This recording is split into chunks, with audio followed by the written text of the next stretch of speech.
जय गुरुदेव, जय माता जी। पुनर्जन्म से जुड़े किस्से कहानियाँ हमें अक्सर सुनने व पढ़ने को मिलती हैं।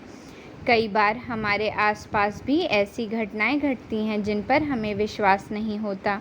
हमें भले ही विश्वास हो या ना हो, पर यह सत्य है कि शरीर की मृत्यु के पश्चात भी जीवात्मा का अस्तित्व बना रहता है और मृत्यु के उपरांत जीवात्मा पुनः नूतन शरीर प्राप्त कर नया जीवन धारण करती है, अर्थात जीवात्मा पुनर्जन्म लेती है। नया जीवन या नया शरीर धारण करने के बाद कभी कभी किसी व्यक्ति को अपने पुनर्जन्म की घटनाएं याद आने लगती हैं और उन घटनाओं को सुनकर हम आश्चर्य से भर उठते हैं। पुनर्जन्म की एक ऐसी ही रोचक और आश्चर्यजनक घटना उत्तर प्रदेश के एक गांव की है। दरअसल एक छोटे से गांव में जन्मे अनिकेत की बातें उसके माता पिता ही नहीं बल्कि दूसरों को भी यह मानने को मजबूर करती हैं कि अनिकेत का पुनर्जन्म हुआ था।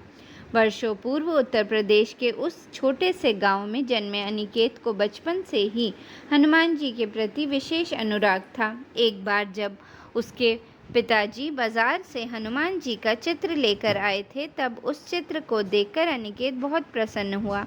तब अनिकेत मात्र 6 वर्ष का था।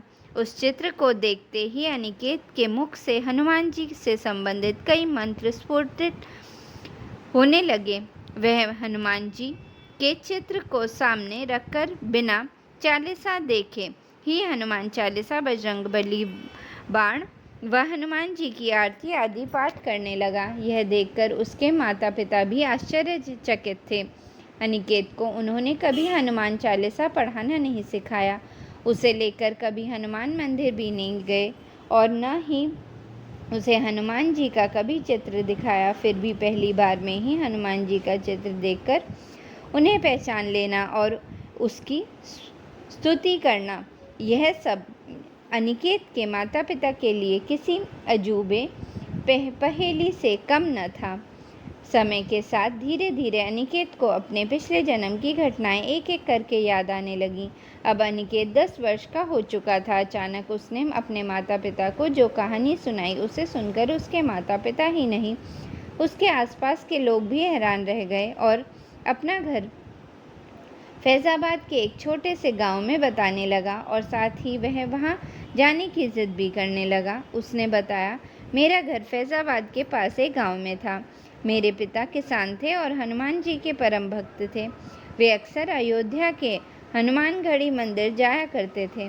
वहां से हनुमान जी का चित्र लाकर वे घर में हनुमान जी की नित्य उपासना किया करते थे। पिताजी के साथ मैं भी हनुमान चालीसा का पाठ किया करता था। तभी से मुझे हनुमान जी से विशेष प्रेम है। एक दिन अचानक रामनवमी के दिन हृदयघात के कारण पिताजी चल बसे। पिताजी की मृत्यु के बाद माताजी भी चल बसी। हम 2 भाई और एक बहन थे। बड़े भाई की शादी हो गई थी। भाई का व्यवहार तो ठीक था, पर भाभी बड़ी क्रूर थी, मुझे बहुत परेशान किया करती थी। मैं 22 वर्ष का था और तभी मैं भाभी के व्यवहार से तंग आकर अयोध्या के एक आश्रम में रहने लगा। वहाँ रहते हुए मैं रोज़ हनुमानगढ़ी मंदिर जाकर हनुमान जी का दर्शन किया करता था।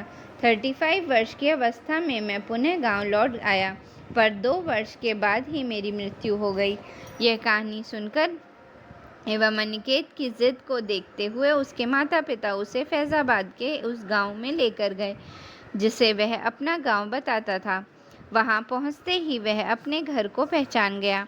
वहां पता चला कि उसके भैया भाभी की मृत्यु हो चुकी है और उसके बच्चे वहां रह रहे हैं। उसने अपने गांव के दोस्तों, गांव के मंदिर, तालाब, स्कूल के शिक्षक सबके बारे में बताया, जिसे सुनकर गांव के लोग हतप्रभ थे। उसकी बातें सुनकर गांव के लोगों को विश्वास हो गया कि वास्तव में यह पुनर्जन्म का अमोल ही है। उस गांव के बारे में, उसके घर के बारे में, उसके माता पिता के बारे में गांव के लोगों ने उससे कई प्रश्न किए और उसने जो बातें बताई वे आश्चर्य सत्य थीं, जिन्हें सुनकर गांव के लोग आश्चर्यचकित थे। उस गांव के बाद वह अयोध्या के उस आश्रम में गया जहाँ वह कुछ वर्षों तक रहा था। वह उस आश्रम के साधु संतों व संचालक को देखते ही पहचान गया। आश्रम के लोग भी अमोल के बारे में उसके द्वारा बताई गई बातों का अक्षरशः सत्य बता रहे थे। अतः अंत में अनिकेत अयोध्या के हनुमानगढ़ी जाकर हनुमान जी का दर्शन करते भी भाव विभोर हो गया। वह खुशी के मारे नाचने लगा। उसने हनुमान जी की पूजा अर्चना की और फिर अयोध्या के एक संत से हनुमान मंत्र की दीक्षा ली। उसके माता पिता भी दीक्षित हुए। वे सभी वापस अपने घर आ गए और अब पूरा परिवार हनुमान जी की विधिवत नियमित पूजा उपासना करने लगा। हनुमान जी की पूजा उपासना से अनिकेत का मन शांत होने लगा। उसके माता पिता भी हनुमान जी की उपासना के प्रभाव से आनंदित रहने लगे। उनके घर में सुख शांति एवं समृद्धि छाने लगी। पुनर्जन्म की यह आश्चर्य घटना परंतु सत्य है। जय गुरुदेव।